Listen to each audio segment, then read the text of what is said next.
ready to pay any price to satisfy our master, even if it means laying down our lives. Number two, we said that committed people, they have the willingness to overcome all obstacles. And you must understand, I gave you the book of Isaiah chapter 45. Thus said the Lord to his servant Cyrus, whose right hand have I holding to subdue nations, and kings shall bow before him, and the two-leaf gates shall be opened, and they shall not be shut. I will go ahead of you to break the gate of brass and put asunder every bar of iron. I will bring low every high mountain, and I will elevate every valley. That's why we understand that God is always with us to ensure that nothing hinders us from moving forward. One of the key phrases that we used that day, which is very unique and you must take note of it, is that an obstacle is only an obstacle when you cannot see the future. But if you can see the future, then in the obstacle you will see opportunities.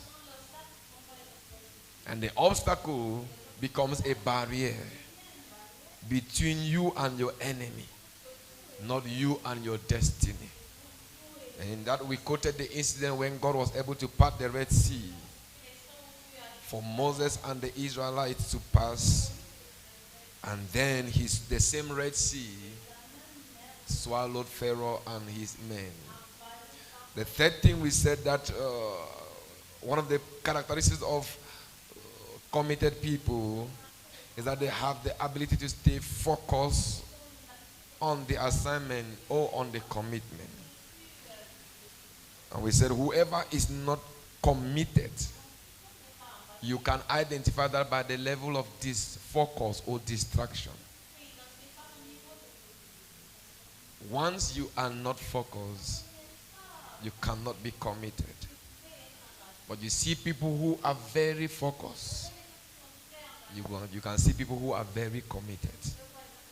If you want to see a committed person, look for a focused person. Yes, and that is because we use that book of Luke chapter 9. Jesus said, whoever put his hand on the plow and keeps looking back is not fit for the kingdom.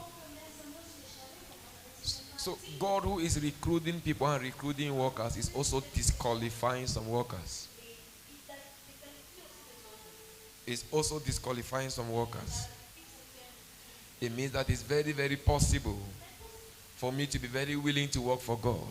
But if my commitment is going low, God will not be ready to work with me, because he wants focused people. The person who is not focused, even if there is gold and silver lying ahead of him, he will not see it. Reason why people stumble and they fall is disfocus. And reasons why people make great mistakes is distraction. If Satan wants to frustrate you and he wants to destroy you, he distracts you from God and from assignment. Anytime God and your focus on the assignment, your security is. The edge shall be beaten by a serpent. Show me people who are grounded and the devil is dealing with them anyhow. And everything provided